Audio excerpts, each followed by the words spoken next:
Peace and love. Welcome to the Peace in the Morning Show, the special series on Emotional Intelligence Monday. That's right. I'm Darius A. Stan, and I am so excited to be with you.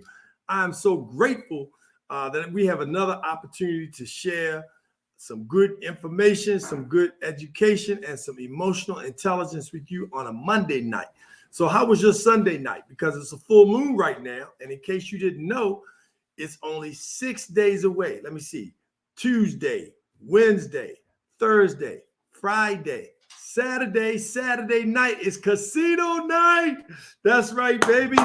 Monte Carlo Casino Night. Competitive Edge EQ will be live at Woodmore Country Club. That's right, Woodmore Country Club, or I should say the Country Club at Woodmore.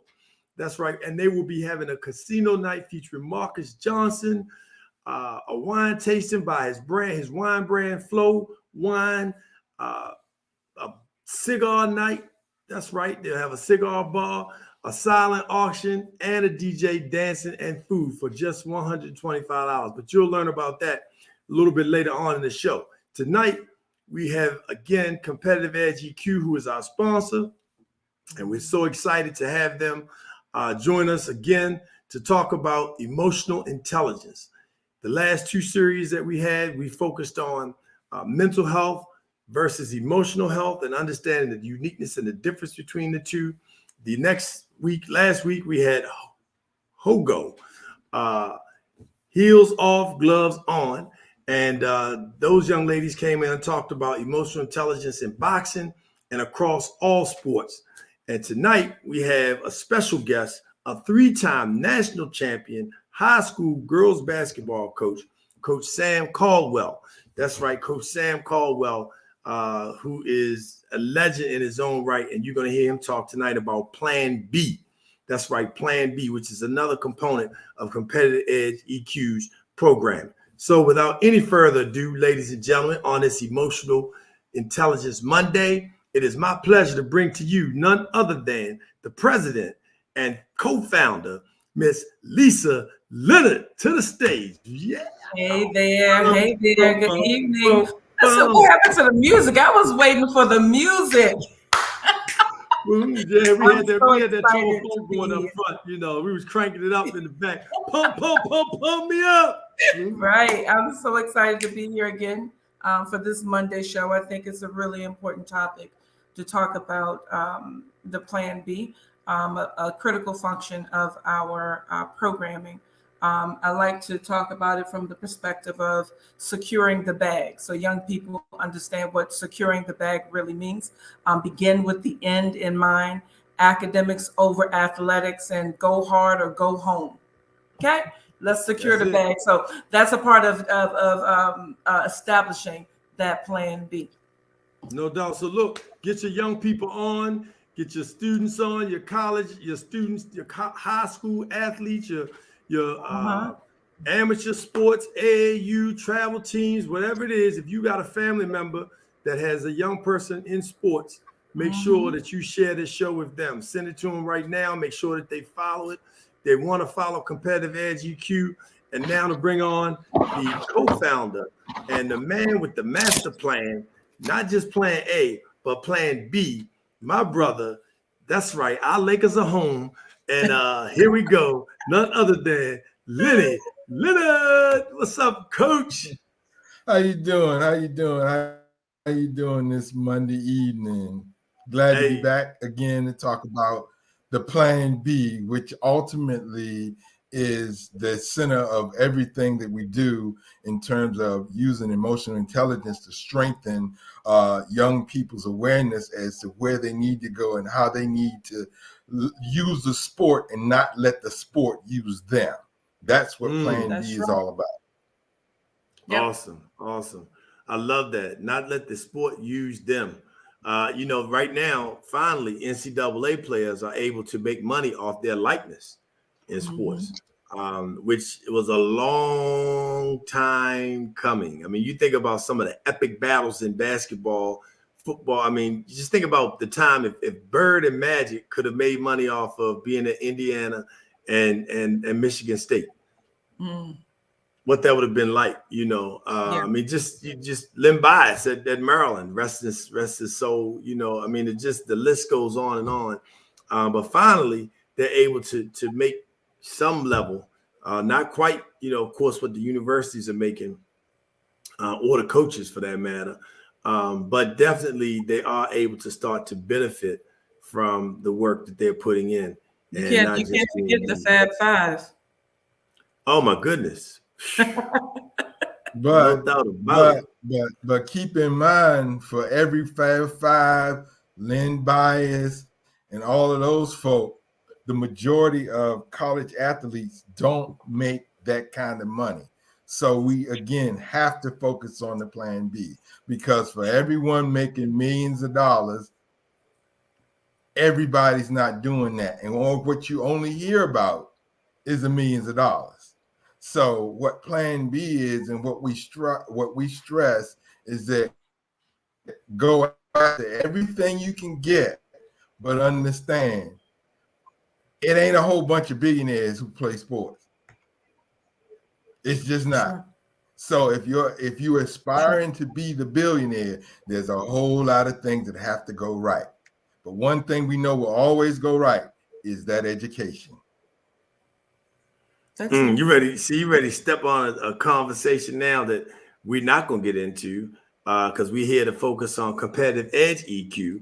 But if we had the opportunity to, I would definitely touch base on the fact that the billionaires and the boxers are not putting their children on a football field to come up with some type of concussion. Oh my goodness!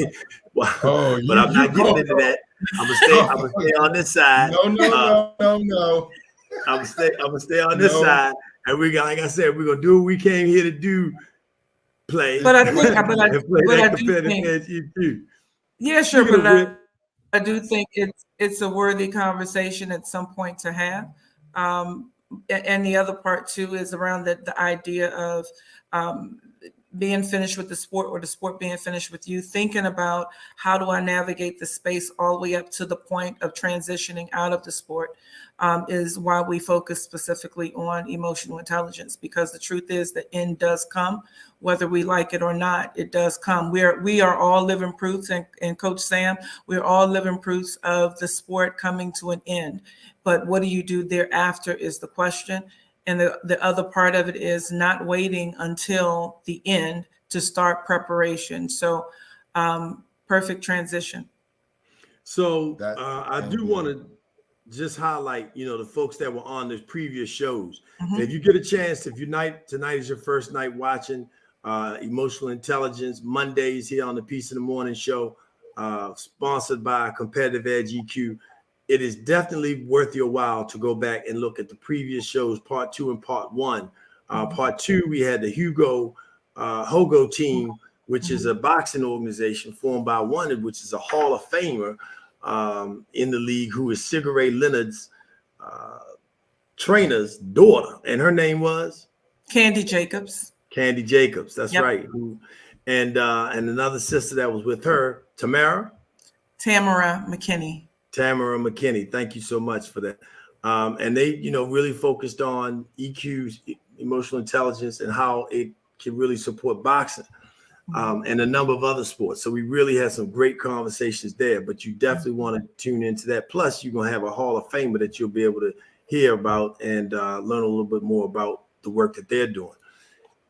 The first week, though, we had a dynamic Coppin State Eagle, former basketball Division I player who was a teammate of our very own co-founder Lisa Leonard, and that sister really brought it home, because she talked about something I want people to understand.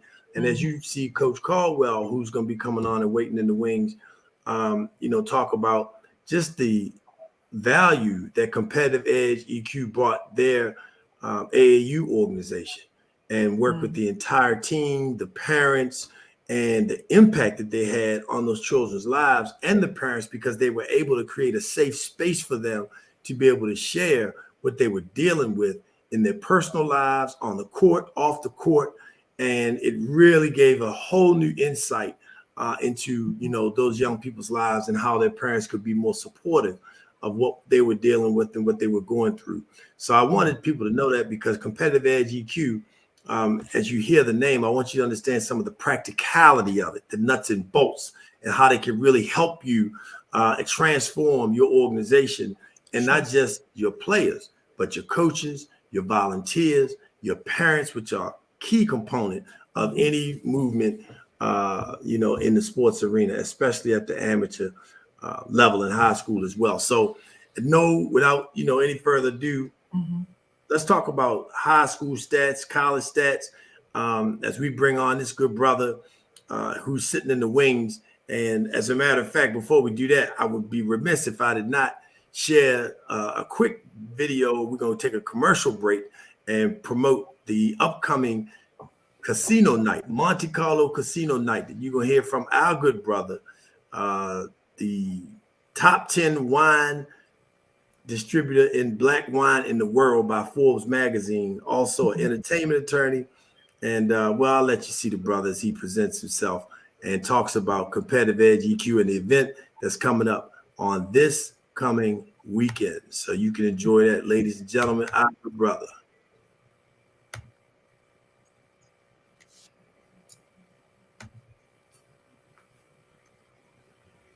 June 10th to the Monte Carlo night being put on by Competitive Edge EQ. Competitive Edge EQ is an organization that works hard to make sure that thousands of student athletes are emotionally well. And as a former student athlete, there's a lot to balance. And even if you put the music component on it, there's a lot to balance when you have to practice, when you have to be available emotionally and physically for your team, and then for your family, and then for yourself to be able to perform well in school, not just on the field. This is about on and off the field success, perseverance, getting those life skills that create the resilience needed to succeed. And Competitive Edge EQ is putting that all together. But we need your help. We want you to come out June 10th from 7 to 11 at the Country Club at Woodmore. And I'm going to be there performing. We're going to be supporting, and we're going to have fun because it is Monte Carlo night. So I hope to see you there. You can click below for more information.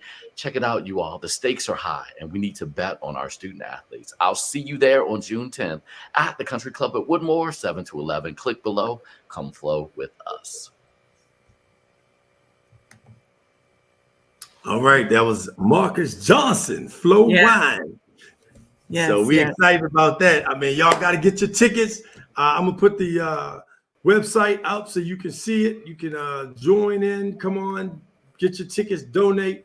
You want to be there, Monte Carlo night. As you heard, Marcus is going to be there.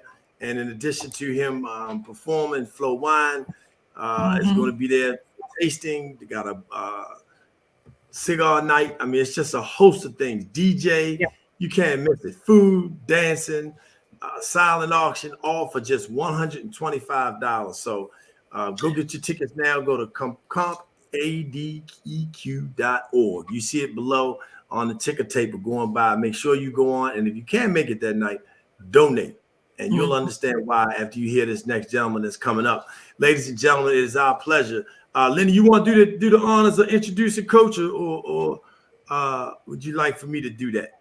Well, you sound so inspired. We want you start and I'll finish. How about that? We're gonna there you go. I like it. I like it a lot. Tag team back again. Don't worry, we're ready to crank it up in a minute. Okay, that's right, because we're not just Laker fans together for nothing. All right. Anyway, as we sit home and watch the games. So our good brother coming up tonight is none other than Coach Sam Caldwell. And this brother is a dynamic inspiration to anybody who coached or coaches.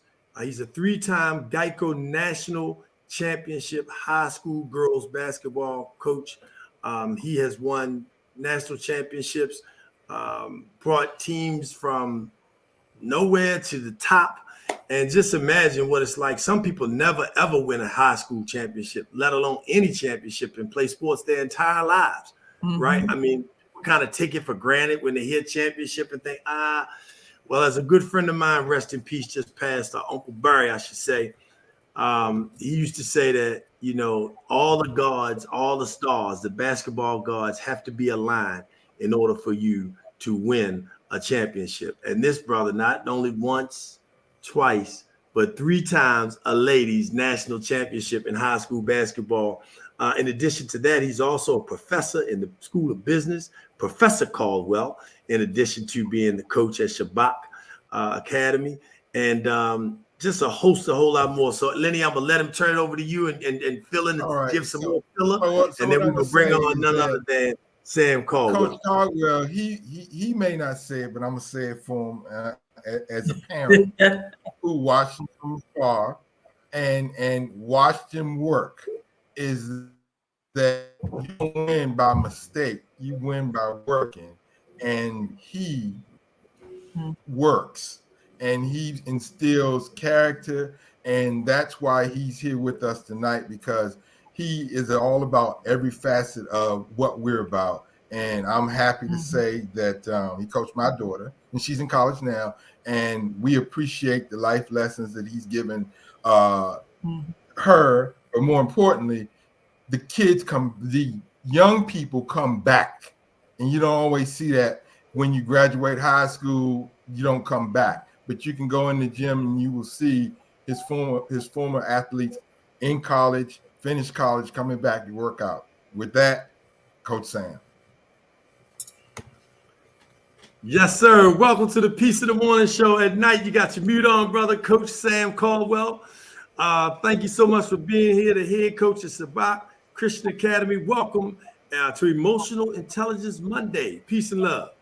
Absolutely. Thank you so much for having me. Appreciate all the kind words. And most importantly, I wish we could have some Moscato right now. You keep talking about this. I've been on Saturday. I want to get some wine now. No, that's right. Well, look, challenge all the coaches, if you would, Coach, right now. We're here to support Competitive Edge EQ, and because as the Leonard has said, you've been a part of their family and they've been a part of yours, because you coached their daughter and got their daughter to the point where they're actually able to go see her play in college and pursue her dreams. So, encourage the folks to come out on Saturday night. Just challenge them to come out to Monte Carlo night, if you wouldn't mind making that challenge to the other coaches. I know I'm putting you on the spot, but I know you like to pull up a three every now and then or hit a funk with a nasty dunk. So here's your opportunity. For sure. I can still shoot a little bit. All right. So I just need you to tell all the coaches out there, coaches, come on, get your tickets, donate for Competitive Edge. Can you do that for us? Yes, absolutely. Folks, please come out and support Competitive Edge. It's for a good cause. Anything that's helping inspire and move our young people to the next level is worthy. So come on out and support. Excellent. We appreciate that. The check is definitely in the mail. Lisa hooked me up. All right, so we're gonna keep it rolling. Coach, man, yes. We could talk about your championships forever. And I heard what Lenny said about the thing that, championships don't just show up. It's hard work. Correct. And so, we've got a bunch of people that are in the chat right now that are really excited about seeing it, and they putting people on and sending them in. So we appreciate you all, coming up. Somebody said, go Sam. That's Essence Caldwell. So you got some fans out there. But Coach, 3 national championships. Each time, you were able to get to that level. What does it take, quintessentially from start to finish to create the mindset and the culture to be able to get the first national championship and have, people believe that, because people don't understand, to get a national championship in high school sports and to be the, what's the term? Unilateral. No, the word is consensus. Thank you very much, Coach. He's also a professor. Consensus high school girls. That's a big deal, because that means that everybody says that you are number one. It's not like the NBA, it's not like the NCAA where they have a one sanction. There are different federations of high schools. USA Today has a poll, a couple of other polls, that actually come up with this number one team in the country. But you were able to become the consensus number one. Talk to us about what that is, and congratulations again to you for doing that. Thank you. Well, obviously, the main national ranking bodies, USA Today, Max Preps, and Blue Star, typically don't agree on who the number one team in the country is. And in 2019, um, you know, to win it all and to have that consensus number one ranking, is pretty special because it doesn't always happen. And so we're very happy about the accomplishment. Um, you never know, if you're going to reach your goal. Of course, winning the national championship, but being a consensus national champion is a pretty special something to obtain. And just really about winning. A lot of people don't understand. I mean, we've been winning for a long time. By the way, I mean we had 6 championships in 8 years at Riverdale. We won 3 championships at New Hope. COVID won 1 year. We would have won it that year too. And then now we're at Shabbat. But a lot of people don't realize how hard it is to win and to win consistently.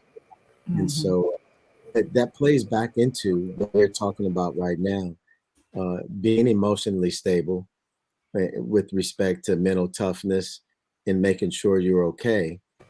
Because the pressure that these athletes feel is real, and so we always try to create an environment. It's competitive anyway if you have a bunch of alpha dogs in a room. But you also have to make sure that everyone understands their role, and then you have to buy into that role. And not just talking about the players, but it's the parents also. Like everybody is on the team.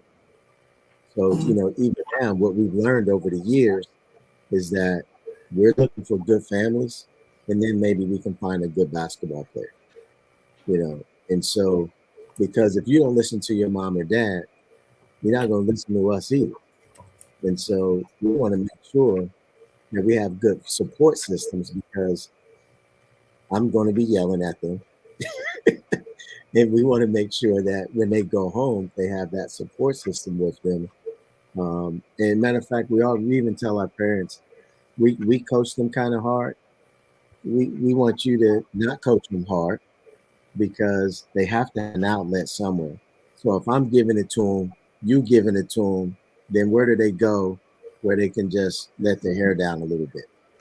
And so, and then I also, when I talk in our coaching education clinics and stuff like that, I also think it's important that men that are coaching young ladies understand that they're young ladies. But we don't ever want our young ladies to get used to being verbally abused.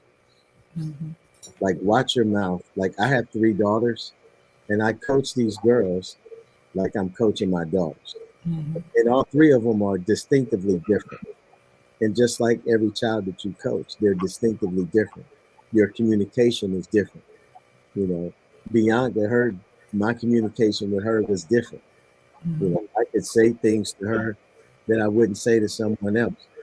But what I did realize, she didn't like me saying stuff out loud to her too much. You know what I mean? So I would have to say, hey, okay, but I know you don't like when I get on you out loud. Okay, well, come over here. We can have a private conversation, but I'm still going to get on you. But you have to understand what it takes, for what's best for your athlete, because we're not trying to tear them down or break them down. We're trying to build them up. And the only way that we're going to be built up is that we have to have healthy communication. And I'm going to respect you as a young person, but you're also going to respect me. And I tell them, talk to me the way that I talk to you. So it's not just, I'm just going to dominate you and I'm just going to make you do all of this stuff. But if I have to beg you to work hard, then this ain't the right place for you anyway.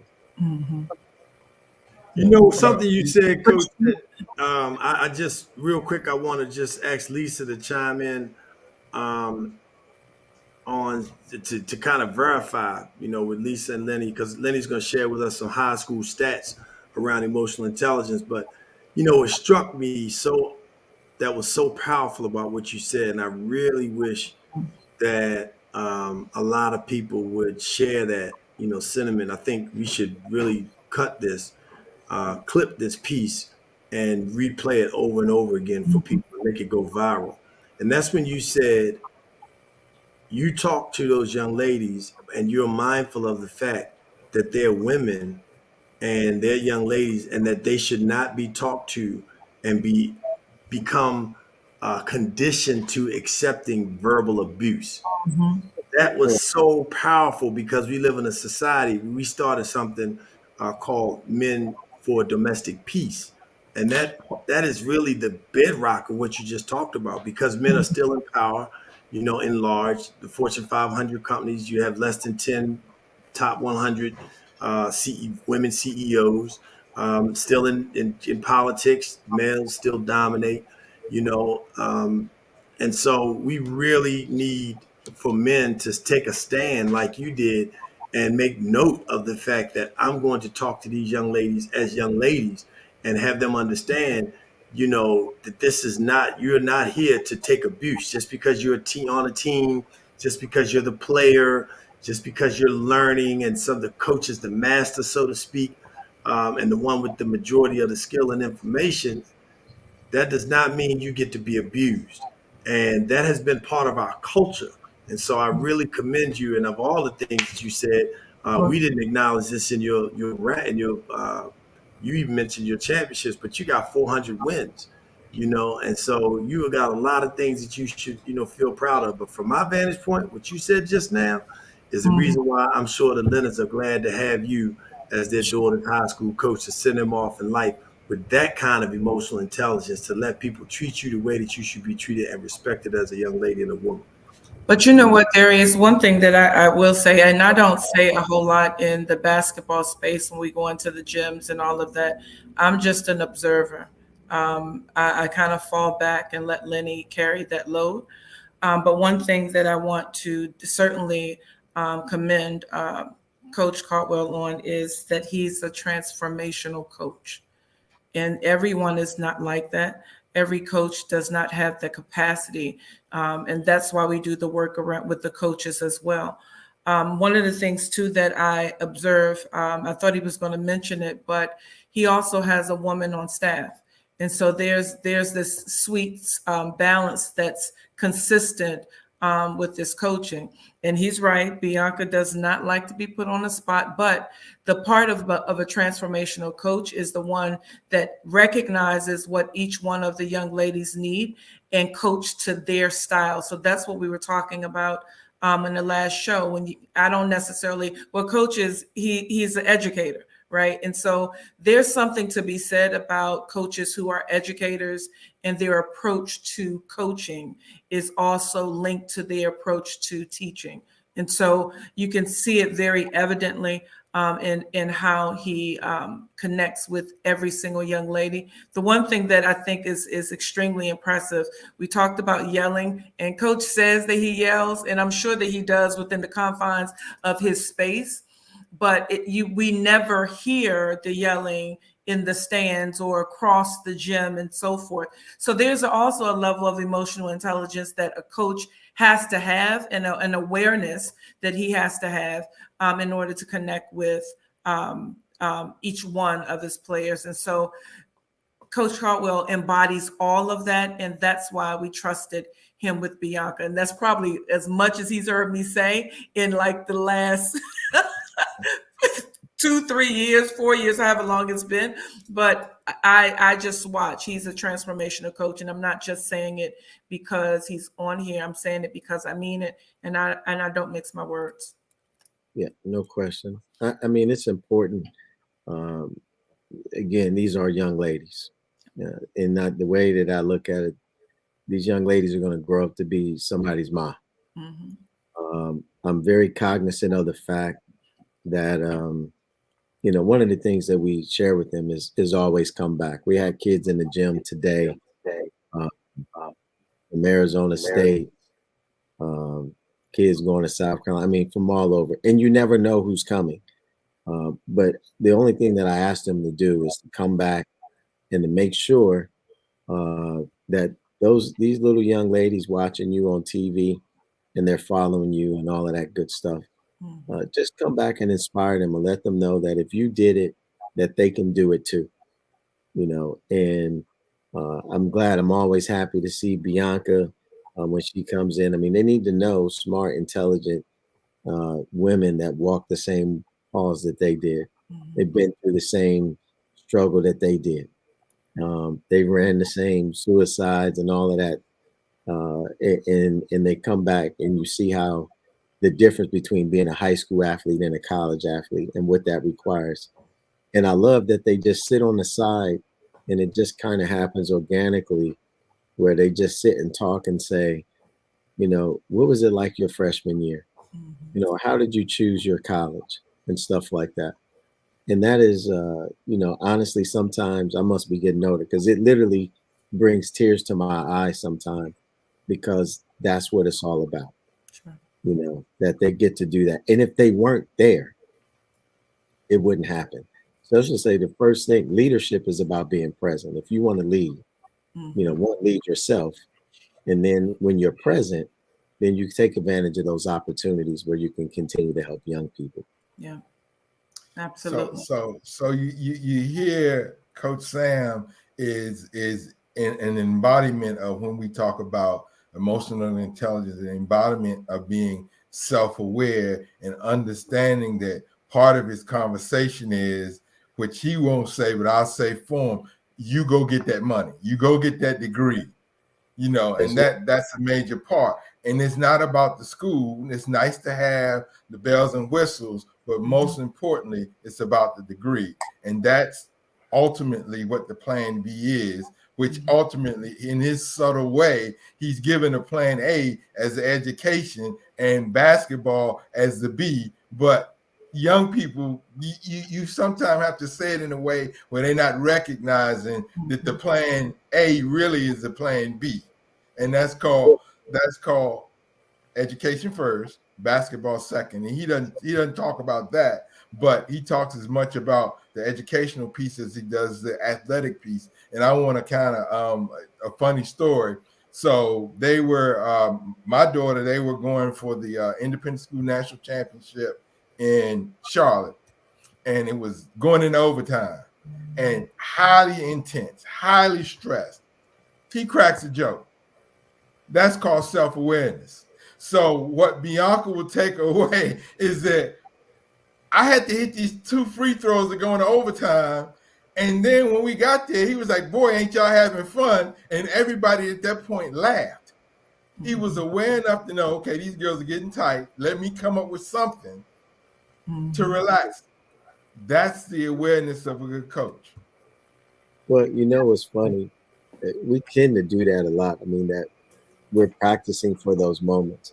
And even Bianca knows to this day, all of our kids know every time you go to the free throw line at practice, or if you're practicing by yourself, we always say that we're down by 1, you have 1 and 1, and it's 1 second on the clock. So if you're living that mindset every day, then it really doesn't matter. Like I was prepared for this moment, and I've been in this moment hundreds of times already. And so, but you could feel, like Pastor Jenkins say sometimes, I feel tension in the room. They came over to the huddle and I felt tension in the room. And of course, the gym was packed. Everybody was going crazy, as you know. And I was like, man, isn't this fun? This is a lot of fun. But one thing I want to say about education, as you know, for girls basketball, there is no NBA contract coming. Right. So it's all about education. And it's all about, getting that paper. And what we're pushing now is not just for kids to get a bachelor's degree. Like, you got to get your master's degree. And so we're very happy about the opportunity that our juniors, as a junior, you can do concurrent enrollment and take college courses and get college credit while, completing your Maryland State graduation requirements. At New Hope, we could only do that as a senior. We do it as a junior at Shabbat. Getting that little bit of a head start.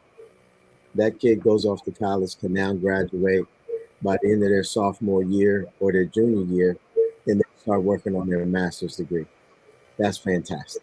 And so, as you know, we ask those kids, what do you want to major in? But at the same time, we're also asking, what are you going to do with that? Yeah. What are you planning to do with that? And y'all know John Thompson's book, we talk about the air coming out of the ball. I mean, we've been talking about that with our kids since 9th grade. Is what do you want to do? You know, and more importantly, you know, what legacy do you want to live? We have it on our T-shirts. Live the legacy. What legacy are you going to leave? You know, are you going to be a doctor, lawyer, teacher, coach? You know, forensic scientist? What? You know, cybersecurity. I mean, we're telling them where industry's going, what's piquing their interest. Like, we want you to start thinking about that when you enter high school, because we all know, all three of us right here, we would much rather be playing than True. you know. True. But Sam, I think that part is where I want to kind of couch this conversation, because and that too is what make you special as a coach, but also within the confines of Shabbat. When we start thinking Bianca, I'll start with Bianca in that she's graduating in 3 years. And that's a result of her coming in with 15 credits. And so she'll be able to get her master's under the same, scholarship. But that's the strategic thinking about how do you make the sport work for you? How do you make the scholarship work for you? And what I appreciate most is this conversation around thinking or answering the question, who do I want to be beyond the sport? When this is all over, what do I want to do? And so that's a part of designing that plan B, where you're starting to think about it from 7th grade on. And a part of it also is exposing young people to those kinds of careers so that they have an idea of who they can become. So representation is important, right? And when you see people that look like you in spaces that you may not have necessarily thought about, then at least you have an idea that I can make it to that space. And that's why we believe in exposing young people to careers in STEM, as well as careers, sports related STEM careers, because some young people want to stay within the confines of sport. But do they recognize what they can do within that confine?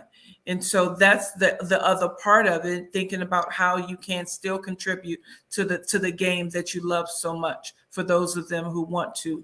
But the other part too is, after I'm done, when I walk across the stage, one, you said something extremely important.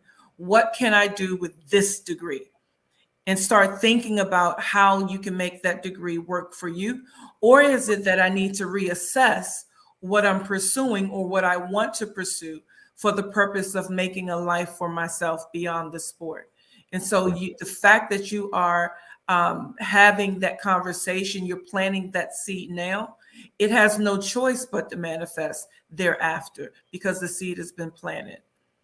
So let me add a sense of, as we talk about stats and numbers and high school and pro and all of this stuff, to show you why it's so important to develop a plan B. Sure. At the high school level, there are 7 million kids, 7 million young people that graduate from playing sports in high school in America.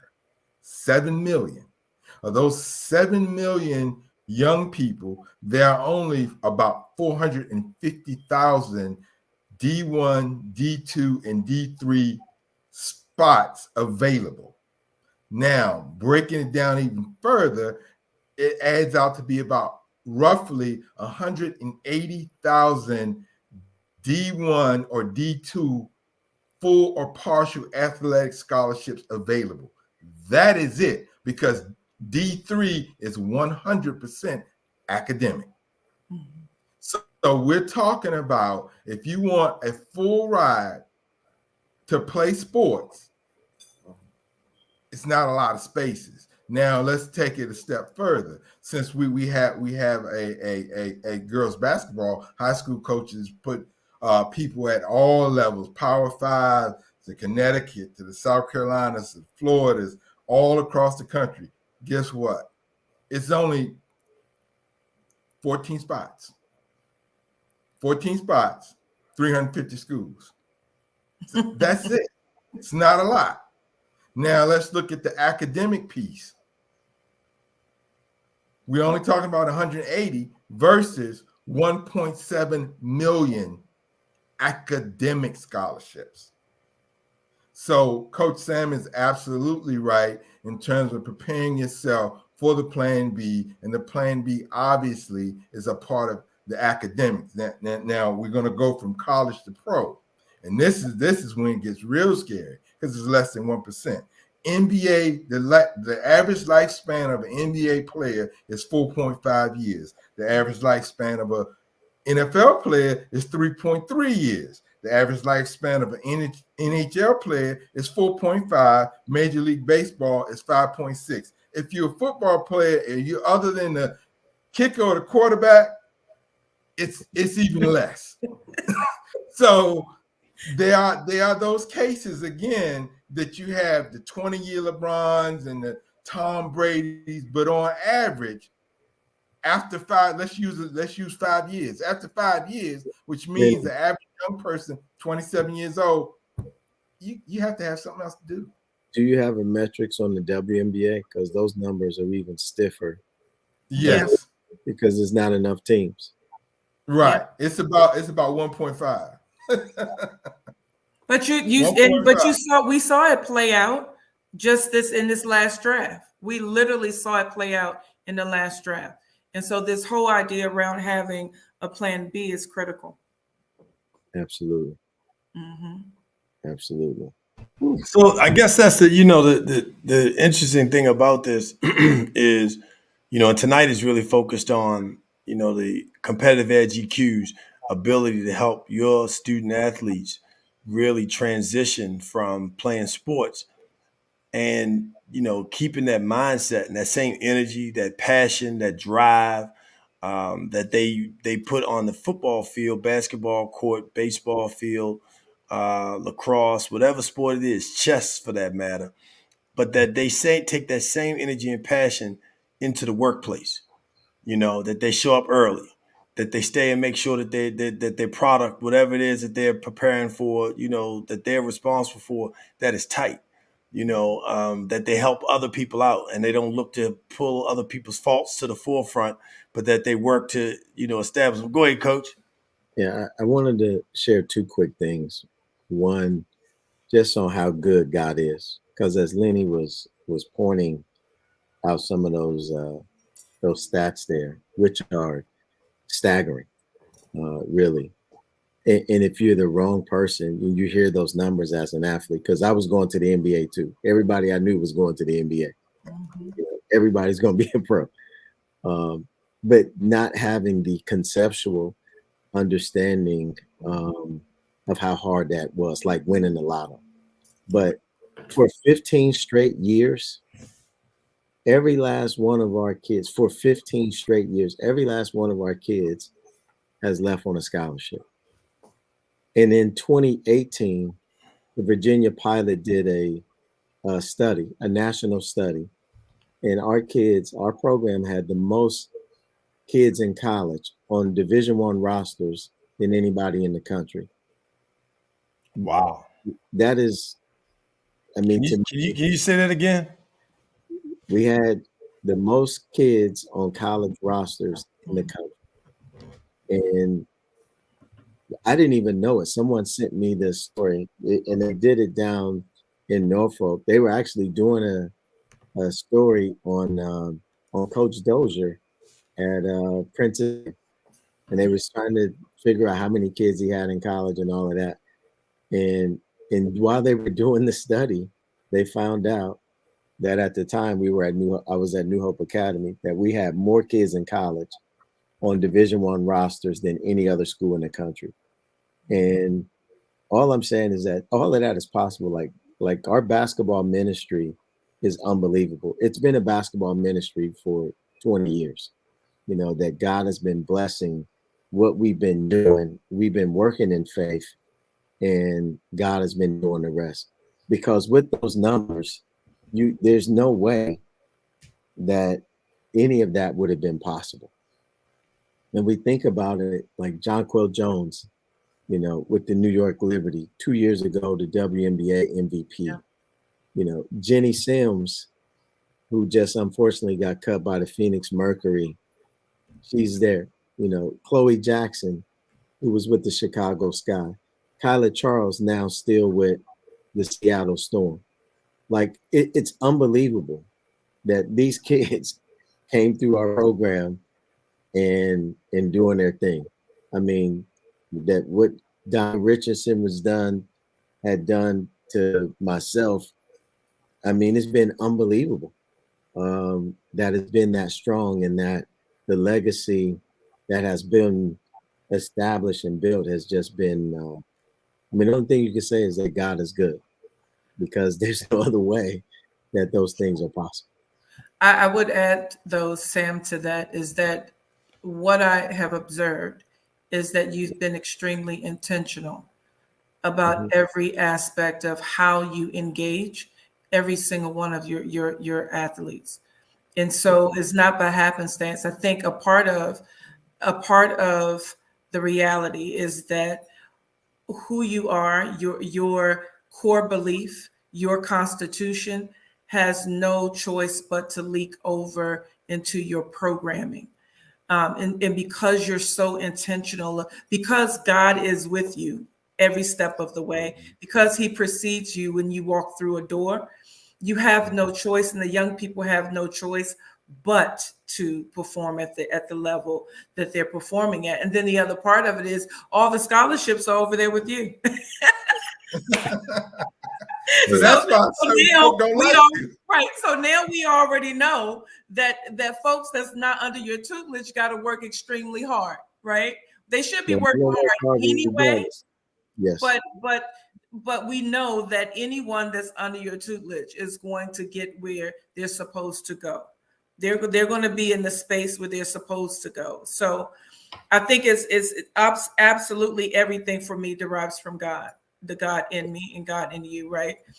But I also have observed that every step of the way you've been intentional about how you engage them around academics, about how you engage them about life in general, making those connections between sport and life.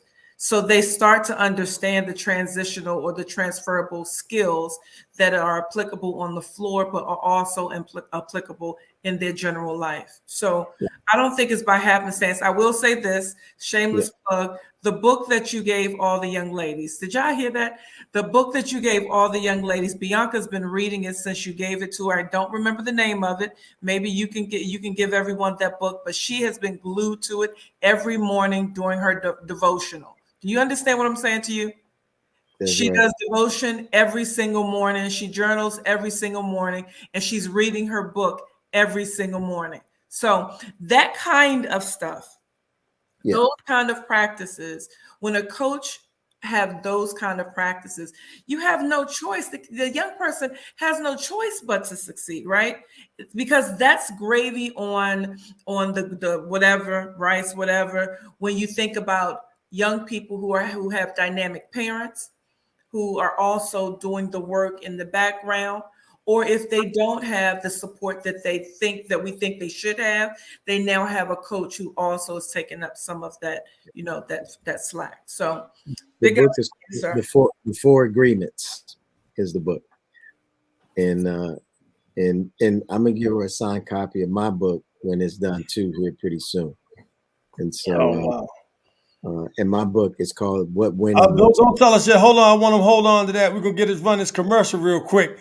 We got to put this commercial on the casino night, Monte Carlo casino night coming up this coming Saturday. When we come back from the commercial, we're going to hear about Coach's new book that's coming out, and you will get to hear from the 3-time national champion. But as you heard him say, he's won many, many, many more championships on the local, regional levels, 400 wins. Coach Sam Caldwell. Ladies and gentlemen, now it's time for you to hear from another winner on another stage who plays sports, music, and now he's winning in business. And that's what we're going to talk about on a special edition of Competitive Edge EQ's Emotional Intelligence Mondays. And now from our good brother, Marcus Johnson. Take it away, Marcus.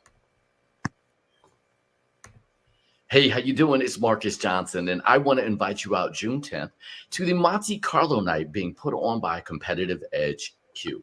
Competitive Edge EQ is an organization that works hard to make sure that thousands of student athletes are emotionally well. And as a former student athlete, there's a lot to balance. And even if you put the music component on it, there's a lot to balance when you have to practice, when you have to be available emotionally and physically for your team, and then for your family, and then for yourself to be able to perform well in school, not just on the field.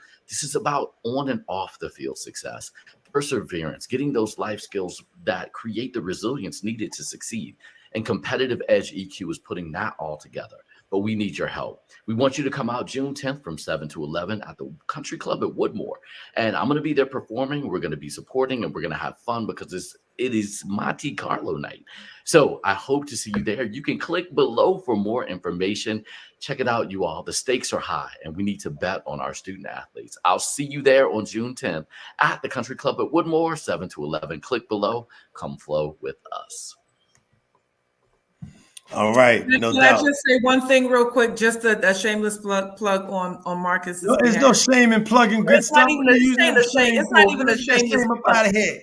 Right. It's not even a shameless plug. Listen, just for tonight, you can use promo code Let It Flow to get a discount. So if you can put the link up there, or I'll give you the link.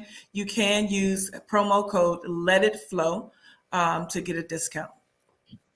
Let it flow. There it is. Now, Coach. Hey, so Roy. I'm sorry. I forgot that I was live. I just saw Jackie Mims pop up there. That's all. There you go.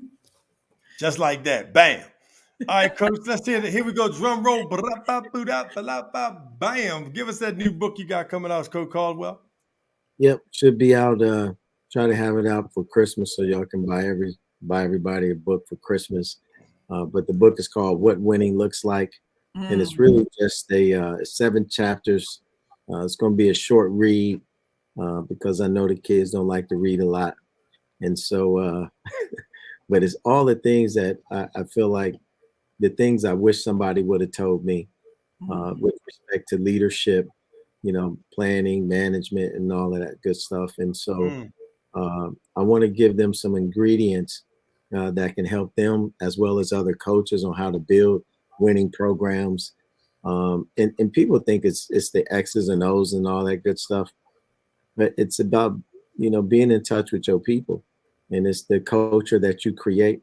It's the things that you put up with and the things that you won't put up with. And so I'm excited about it. This has been in the making for, several years. Obviously, I've been coaching a long time, and I got about 5 years left in me, I think. And I just want to share some knowledge on what I've learned dealing with young people for so long. Wow. Well, you heard you got Miss Monica Perry said she might need that. She's. No, I got you, and it's coming. I'm gonna try to get it done before Christmas if I can. And one thing I'd love to have you come back on the Peace in the Morning show and talk a little bit more about it. Hopefully we can get, crank this Emotional Intelligence Monday out, and get that rolling, keep that rolling. But I definitely think that people will benefit from your tutelage, the fact that you've been able to have such success. I mean, those numbers that you gave. Yeah, just that combination, when you look at just to send that many young people to the next level and scholars, that's incredible, so we're definitely excited about, your opportunity to put people in a position to be successful, beyond the court and the whistle and the horn. Speaking of which, as we get ready to close out, we got about 6 more minutes. We might even go a little longer tonight, but just, Coach, I want you and Lenny to talk about preparing now those tips. How do you prepare young people for, I kept my shirt and tie on just to, I used to play basketball, and I was at Annapolis High School, which We have the distinction of being the state going to the state championships in the state of Maryland public system more than any other school in the state of Maryland. Only 2 championships, though. Only 2, right? And we're doing a documentary on that, and emotional intelligence is a key reason why we only went there. I won't get into it any deeper than that, but only 2. But after going to community college, I had to ask myself a question. Am I going to go to the pros? Because I didn't make it to College Park and play with Len Bias's alma mater. So I was like, nah, I'm going to start my career. So this is my plan B, right? And it's been working out. My children are doing well. They're healthy. I just had a grandson. I'd show you a picture, but I do that every other day, all day long. So I won't get into that. Yep. But I want people to understand the value and the tools and the tips that you could give them how to help athletes, for coaches and parents, and any young people watching. How can they, what is it that you teach them that really makes them make the transition and they can see it? It's one thing to talk about it. And sure, it sounds good. Or you can take this skill and you can go in.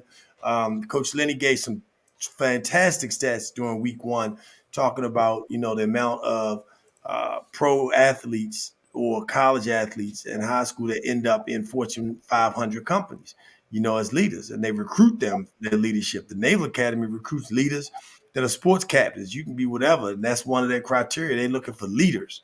And so how do you make that transition? What are some of the tangible things that you can tell coaches and players to do to help their students make that transition to businesses and careers in sports or whatever else they want to do? Well, ironically, MIT did a study that said former athletes are the most dedicated employees in the workforce because they're used to being on time. They're used to working diligently. They're used to working hard. They're used to working on teams. So even when you leave the team, you go on another team in the boardroom, whatever organization that you're a part of, you're going to be part of a team. I think the value that our kids learn is you're not going to love everybody on the team, and you don't have to. But you do teach them how to get along with others.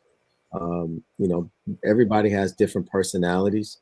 One of the things that I loved about the Navy, I think the most important valuable lesson the Navy taught me is learning how to get along with people that I wanted to kill. They don't even know I wanted to kill them to this day, but but you learn how to get along. Young people really right now, part of their problem, they lack leadership. So we teach them your first leadership position is leading yourself, and then be the teammate that you want to be. I mean, the teammate that you would like to have, be that teammate. We always ask the question every day to our kids is, who did you help today? Leadership is a life of servanthood. And what I learned also in officer candidate school is that you have your first 3 priorities is to take care of your people. Your second one is to take care of your people. And your third one is to take care of your people. And if you take care of your people going to take care of you. And so young people need to know that, in this common bond and this sisterhood that they have, again, we don't all have to be best friends, but we have a common bond, and we brought into this in that we're going to take care of each other. And so we have a few models that we share, and everybody from when Bianca played to now, they all know that it's 2 things, that we love each other and we stay together. And so, and it's in that order, we love each other for who you are. It doesn't mean that we have to all hang out together all the time, but I love you for who you are. I love you for the skill set and the value that you bring in this organization and this common bond that we have together. And when you're grinding with people and working hard every day, they can just respect that. So we teach them just to respect other people and respect them for where they are, and you love them for who they are. And so to this day, my teammates from anywhere, I mean, we all still communicate, and that's why we want our young ladies to be able to do the same thing. When you think about the doors that would be open to these college athletes, the rooms that they'll get to walk into, and how they'll be able to reach back and help somebody else, or somebody be able to refer them to somebody else. Basketball is creating those avenues and creating some of those opportunities. And that's why we tell them, you are the brand. You've been the brand. Right. And and that's why you don't have to sell yourself short, because you are the brand. If you couldn't shoot, they wouldn't want you. Yeah. But you can shoot anywhere. And so when they have that mindset and they understand that you are the brand. And so we've been talking about NIL and betting on yourself and the value that you have long before that we had all of this NIL stuff. And that's why I told them, truth be told, that you could play anywhere. We have all these kids transferring, and they transfer for different reasons. But the fact of the matter is, you have, as you know, people been afraid to leave jobs. You have people been afraid to leave teams and stuff like that. And truth be told, Bianca was afraid to leave too. Yeah. And I said, you can play anywhere. Sure. You don't need them people. Them people need you. Yeah. But you know what, Coach, one thing that, and I know Darius asked you another question, but one thing that was resonating as you were talking to me is that you inadvertently, I don't know if you do this consciously, but you inadvertently teach self-awareness. And so a part of that self-awareness is a competency of emotional intelligence. And when you approach sport the way that you do, you are inadvertently teaching self-awareness. And a part of that is being heart smart first. So it's working from the inside out, in that you understand how you feel, how you're showing up and so forth. But then you also have an awareness of how your team is showing up, how they feel, how they're responding. And it doesn't require you, like you said, to like each other to that degree. But the environment that you create, they have no choice but to be connected, because Bianca still talks about it to this day, about making sure that she don't leave a person on the floor when they fall or get run over or whatever happens to them, that she is responsible for every one of her teammates. And so the bottom line is that she is her sister's keeper. And that comes from this whole idea of learning or increasing your level of self-awareness to the point that your emotional disposition is much more acute than most other athletes. Yeah, well, it's even more important now post-COVID. Yeah. I mean, obviously, I coach different before COVID and after COVID, because the depression, the anxiety, like all of that is way more prevalent than it ever has been.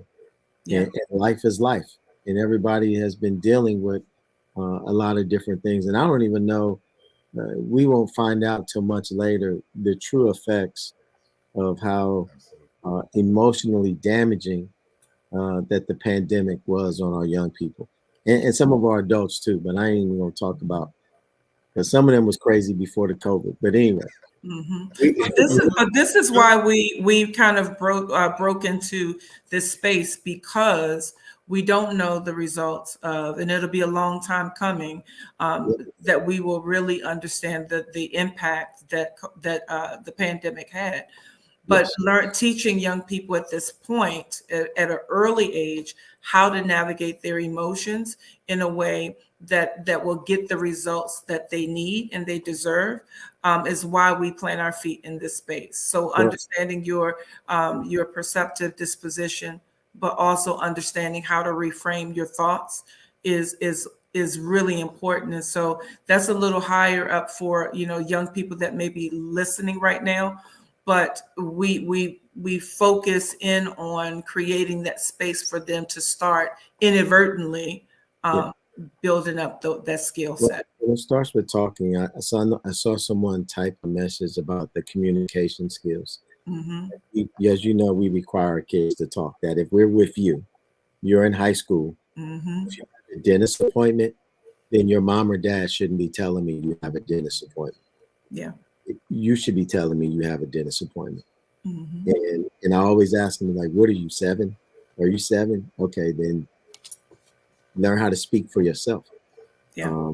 And that's responsibility. And I say, if I need to take off of work tomorrow, I'm not going to call my friend. Mm-hmm. I call my supervisor and let them know I ain't going to be able to make it. And, you know, and we grew up with pagers. You know, I say sometimes these kids, you know, you text me once or twice, I'm going to call you. But like, we almost have to force them to speak. You know, my son, if he has an issue at school, I said, I will only speak to the teacher after you've met with the teacher. You meet with the teacher, and then you let me know how it goes. Now, if you say it didn't, I think I'm going to need your help, you know, or it didn't go as planned or something like that, or I don't think she heard me or he heard me, then I'll be with your teacher. But me and my wife, we don't meet with any teacher until we force our kids to meet with them. Like, you're there every day. You know the assignments you need to do. You can ask for grace or mercy, or you can say, hey, I did it. It was done on this day. And we say, if you don't have no documentation, then you don't have no conversation. You got to have your stuff together. So you almost have to force them to communicate, to be organized, and to take care of business, because, you know, again, we're not going to be here forever. Yeah. Right. So we're teaching them, I want you to be able to speak for yourself. You take care of your business. And that's how things get done. Not mommy and daddy all the time, or even your coach. Like, I'm not going to come and take care of your business all the time. Sure. Well, you know, but you've established expectation, right? The expectation that this is what you're required to do before we move to another level. Correct. I love when he said it is no conversation without documentation. What are we going to talk about? Yeah. Well, you you have know, Get me prepared to document it. Yes, sir. So one of the things that I want to say is that we were with him during the pandemic, and it was tough, but we managed. And anxiety, and we were in hotel rooms in Myrtle Beach, where we had to be on the floor by ourselves. You know, only the people, we only traveled in the pack, and it was only us. When we were, you know, we would bring Bianca to practice, the parents were outside, the players are inside, and you had to go through all these steps. But what he did, and he subtly helped us in modeling some of the stuff that he's done, and even developing the nonprofit, is it's been about accountability. It's been about being able to navigate and advocate for yourself. So the things that we're teaching are the things that he's teaching, and that's why a lot of ways we're all aligned in how we want to help young people, because it's all about the plan B. And if you're listening to him talk, it's a plan B, as he talked about leadership. What he doesn't know, because I know Bianca never said anything, but after her second season, the coach is saying, I want you to be team captain. So now you have seniors, and she is in her second season. They've been there 4 seasons, and she's team captain.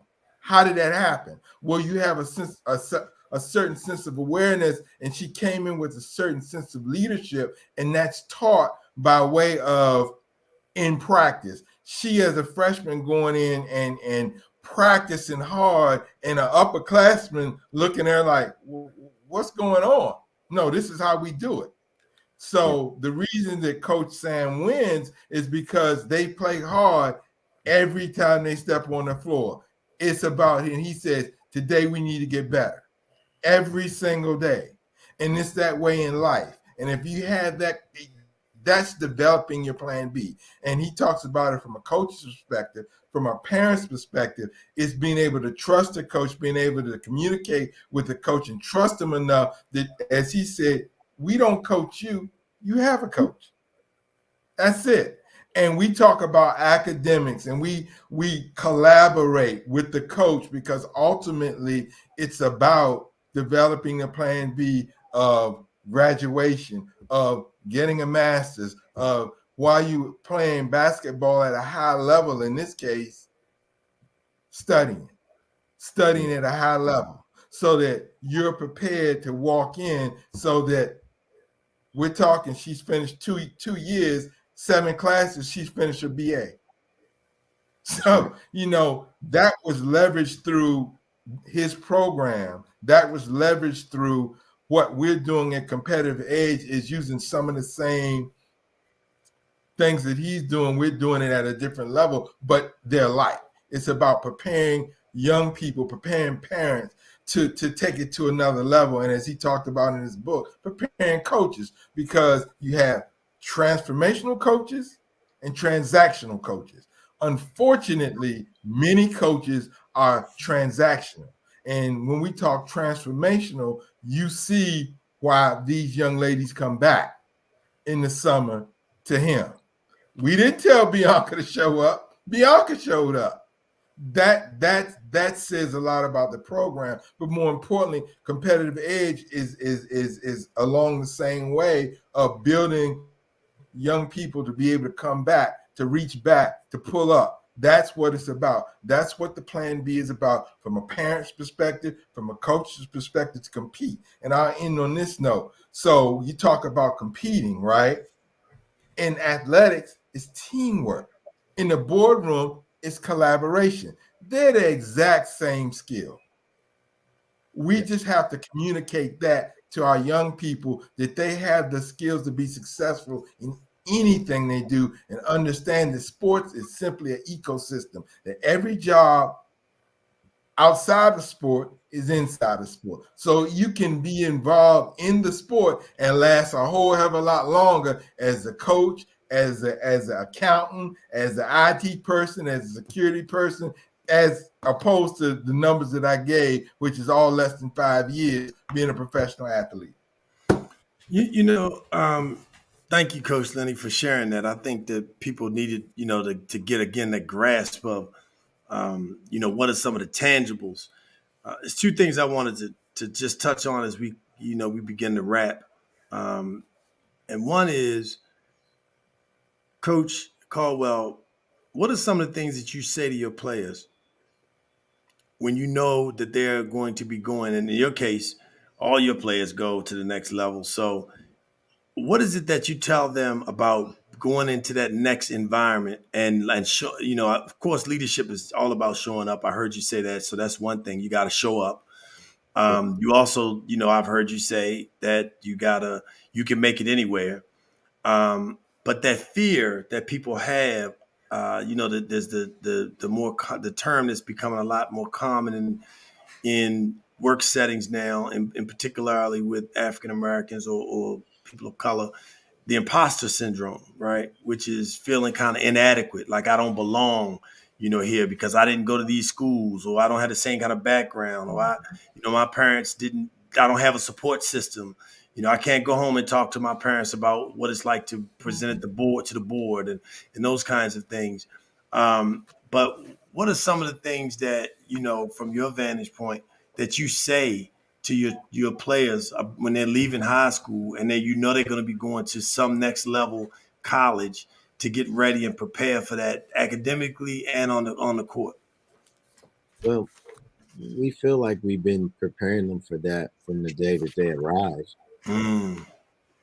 And so when that day comes, leaving the confines of your home, that the only home that you've known, that's something to deal with anxiety-wise a little bit.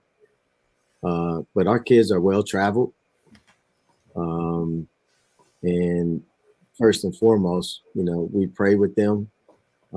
We tell them to take God with them, and God is with you wherever you go, and that the church is in you.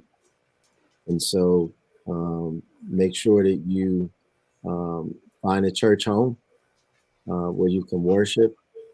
But most of our girls, they're confident already. They believe in themselves. But one thing for sure, they have strong families. They know that they have a support system. They know that myself and my coaching staff, that we're there for them. They call us all the time. And they know that if needed be, they know I would fly down there wherever they are, and I would come see about them. And so one thing that we've done over the years, and this is the thing that hurt me the most about COVID, ever since I've started coaching, I intentionally hug every player every day. And I can tell by the way that my kid hugs me for that day, whether or not if they're okay or if something's going on with them. We transfer energy.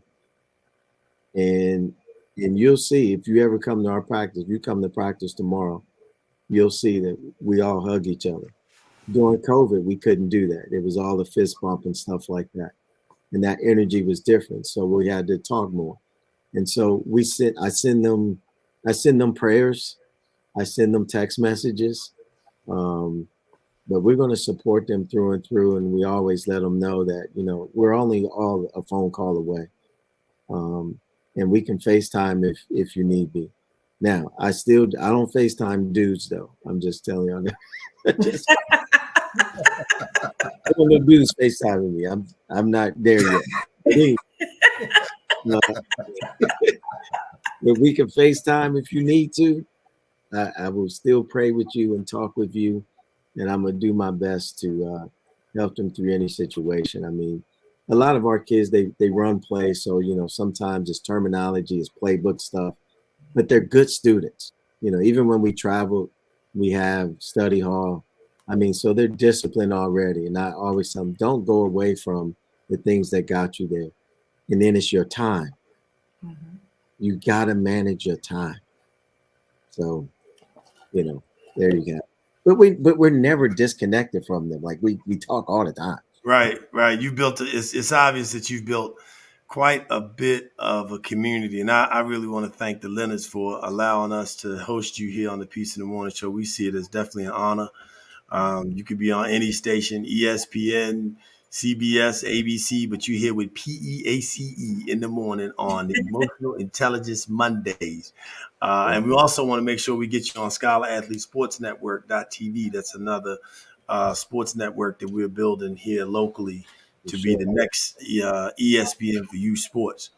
Get me down because I'm like Lamar Jackson. I'm my own agent right now.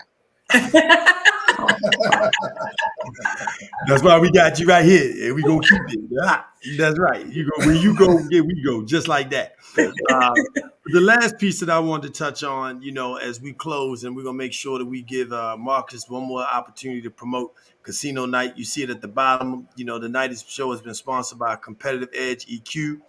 And the Leonards, a husband and wife team, co-founders of this very important organization that are working on make sure our young people are prepared emotionally as they deal with just everyday life, sports, the stress of sports, relationships, trauma, domestic abuse and violence, the things that they see in the neighborhoods, just all the things that our young people are dealing with. They really, quite frankly, didn't have social media to intensify as we were growing up, because we dealt with some things, no question.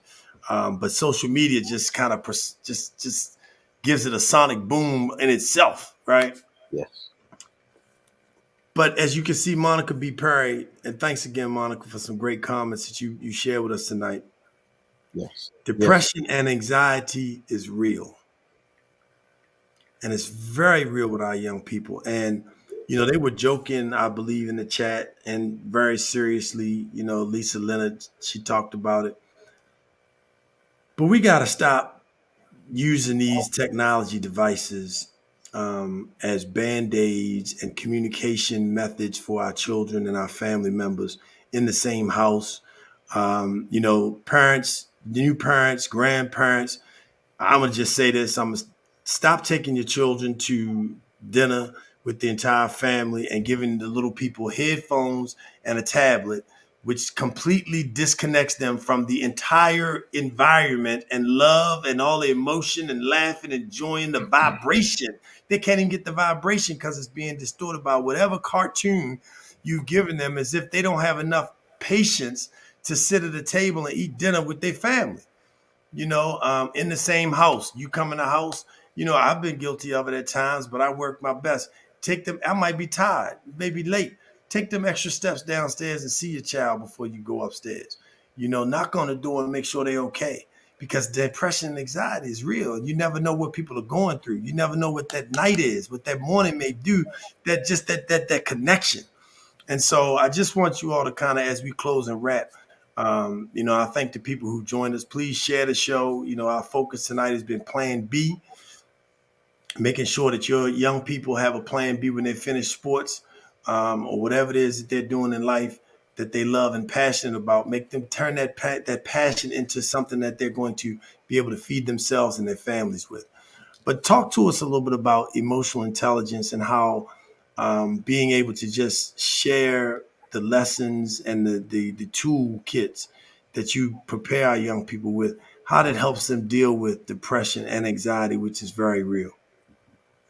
Well, Darius, I want to also still preface this part of the conversation in that we definitely should understand that emotional wellness and mental wellness are different operatives in that mental wellness, we're talking about cognitive functions, right? And so when people are struggling mentally, they absolutely need to make sure that they get. And I hope that we continue to normalize the idea that we all need help at some point in time in our lives, and we shouldn't be ashamed or feel some form of discontent when having to ask for support. Emotional wellness, as we've been talking about, that EQ is the one thing that can be built up.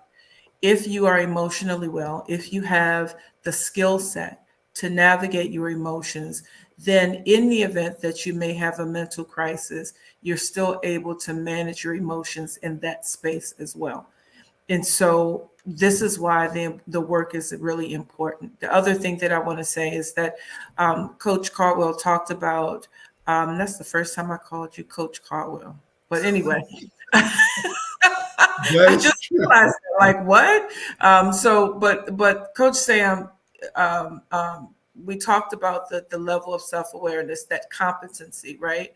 And so I always like to say that our work ensures that young people are heart smart, that they understand how to navigate their emotions. The reason it is extremely important is because, one, when you are met with a crisis, when you are met with a situation that may heighten your emotions, you have the skill set to be able to respond in a way that gets you the best result.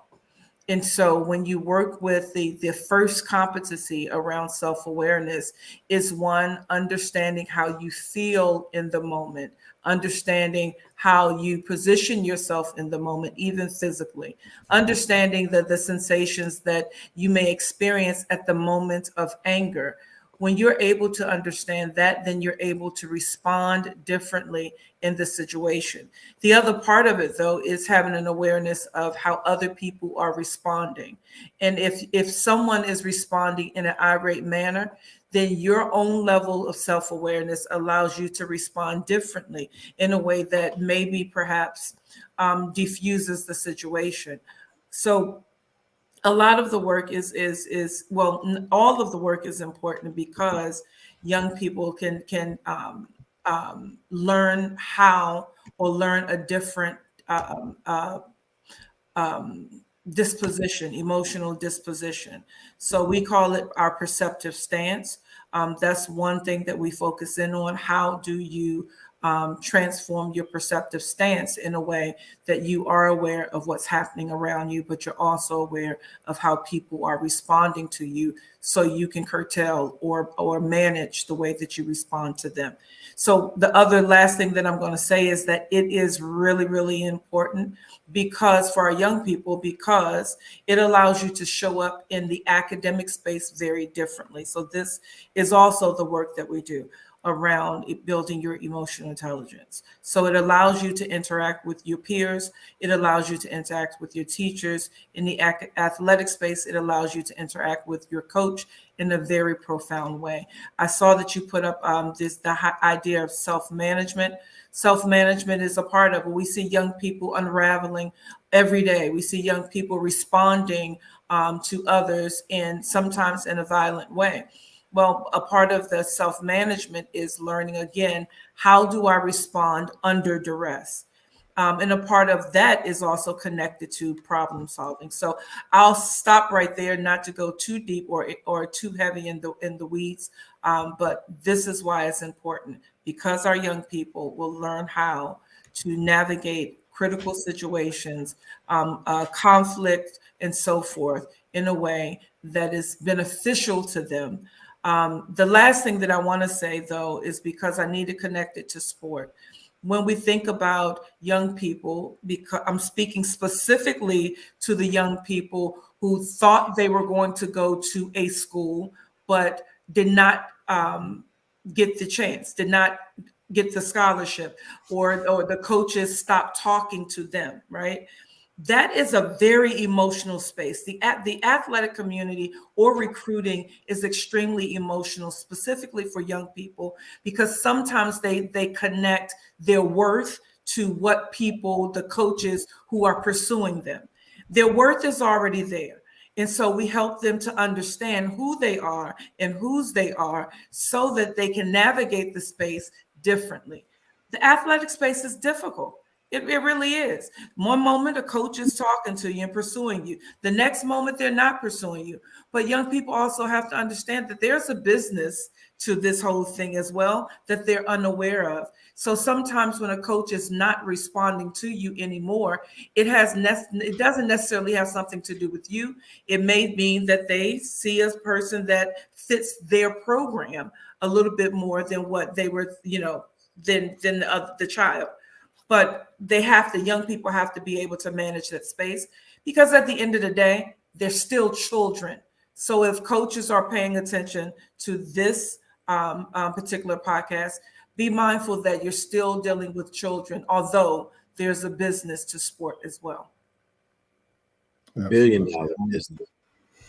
Wow, that was powerful. I really appreciate that, both what you shared, Coach Caldwell, and Lisa, around just preparing those young people and getting them there, and then how emotional and the difference between emotional intelligence and mental health.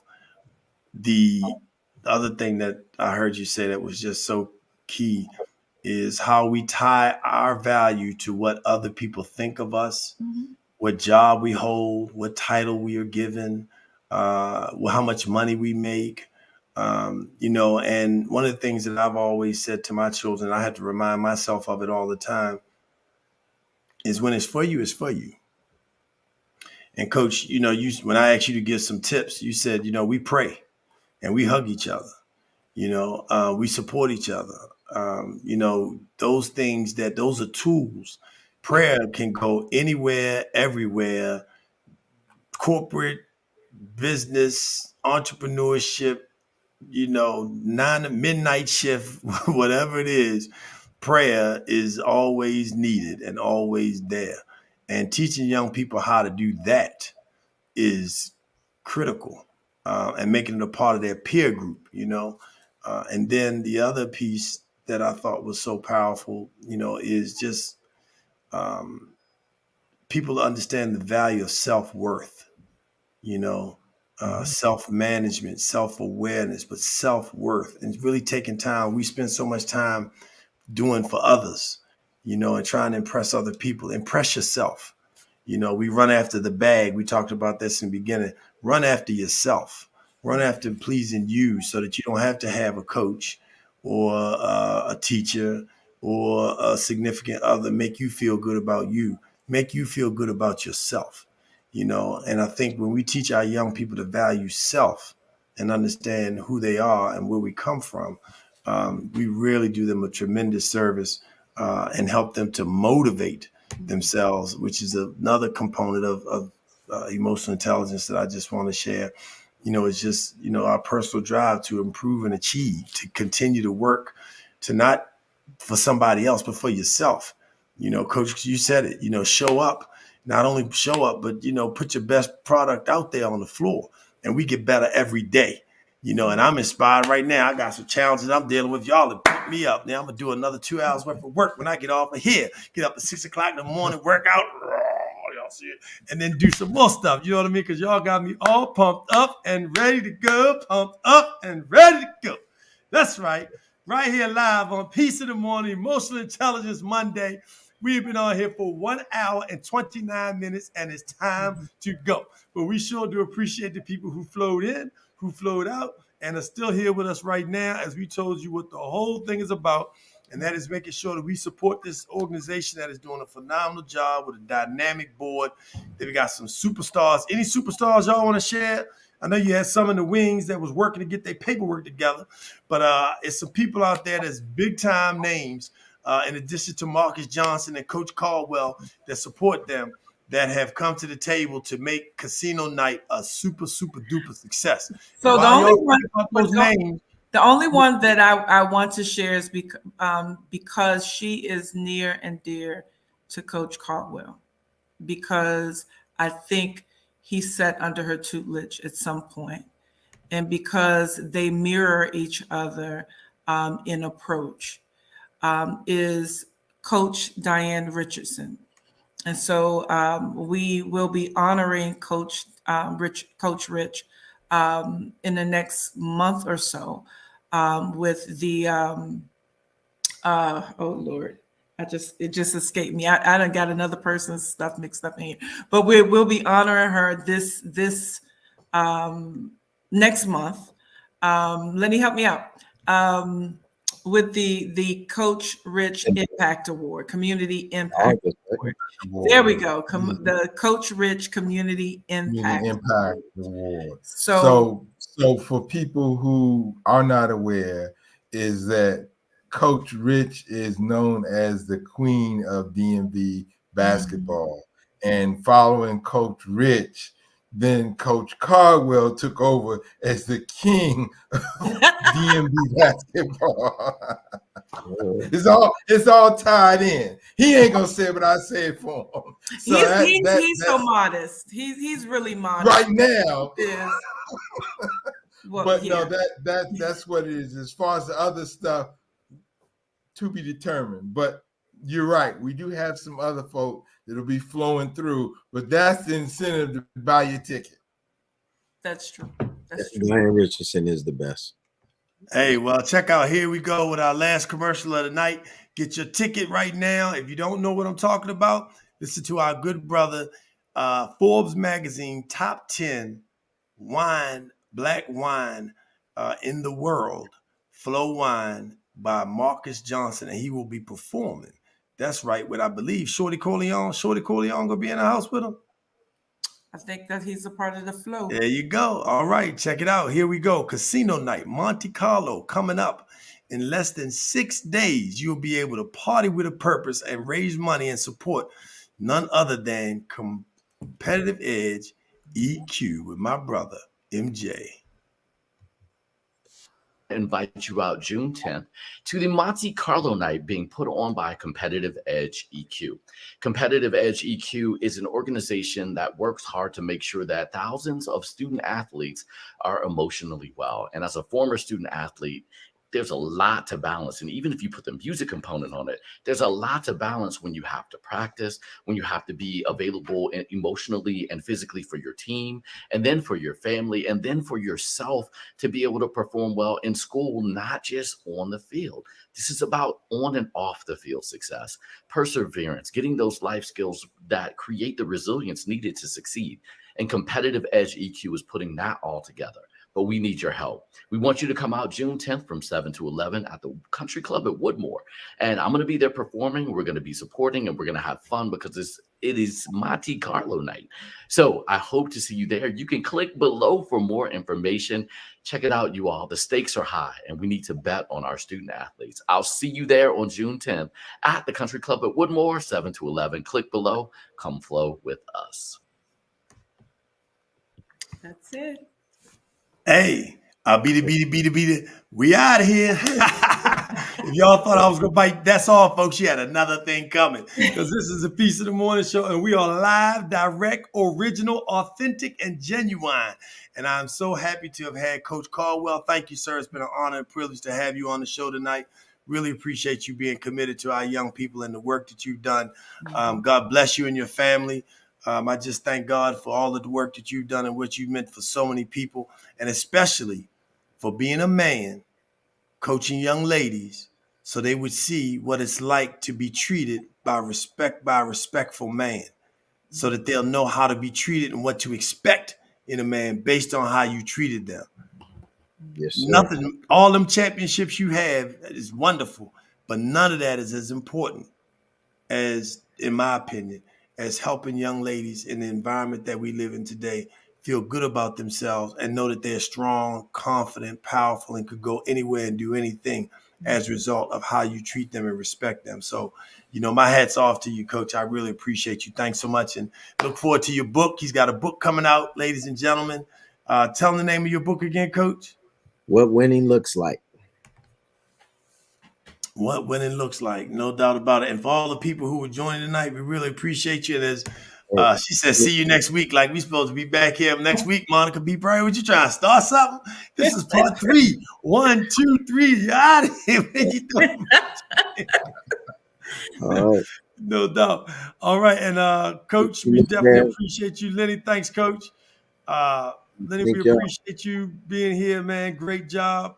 Plan B. So make sure you hire Competitive Edge EQ to come out and do trainings for your squad, for your coaches, for your parents, your entire community around sports, high schools, charter schools.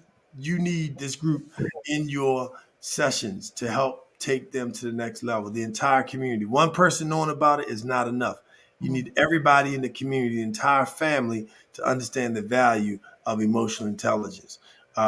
And our executive director, the captain, Lisa Leonard, thank you so much. Another dynamic job you did tonight. It's been our pleasure. Thanks to everybody who held on with us and rocked with us. And she said, you started something. That's right. We got it. And we're going to wrap it up right here.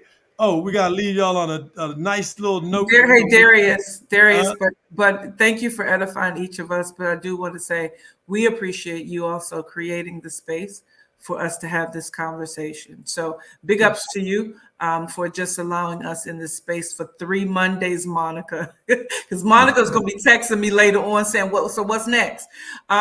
Stay tuned. There's more coming, but this is the wrap for this particular. And let me say, thank you again to Coach Caldwell for being there for us, and in many ways that he may or may not know, but more importantly, for being steadfast in his beliefs and how he approaches coaching young women and helping them to proceed far past the game of basketball. So we thank you. But particular our daughter. Now, I'm not even going to get emotional. I'm not going to cry because it starts happening automatically. But we don't trust.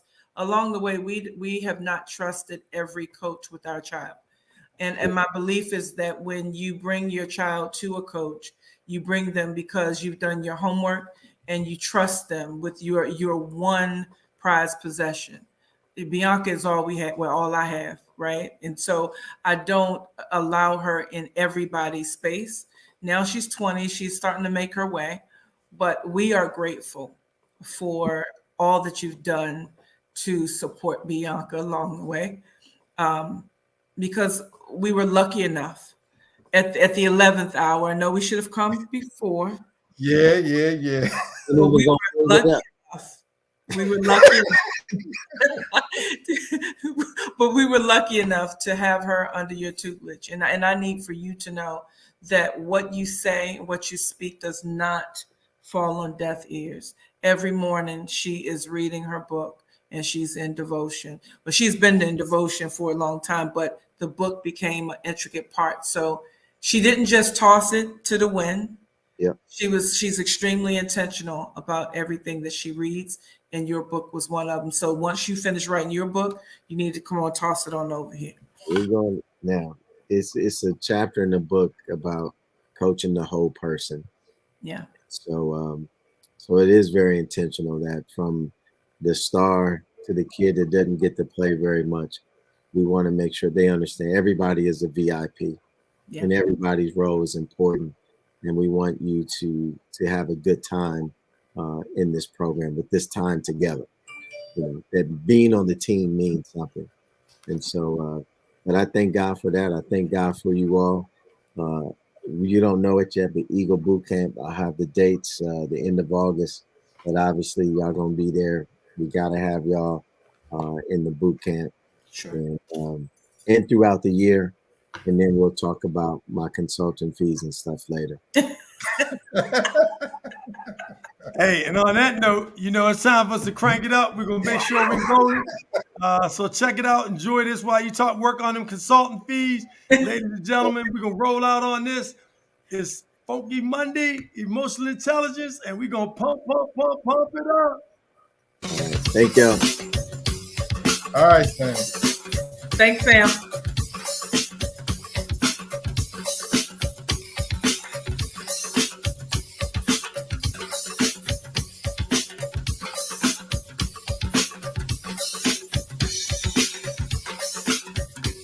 Hey, man, have a good night, brother. We appreciate y'all. Thank you for joining us. We want to give that funk out there and make sure y'all enjoy yourselves, because emotional intelligence is definitely important. And this is the end of the Peace in the Morning Show for your night. We'll be back soon. Peace and love.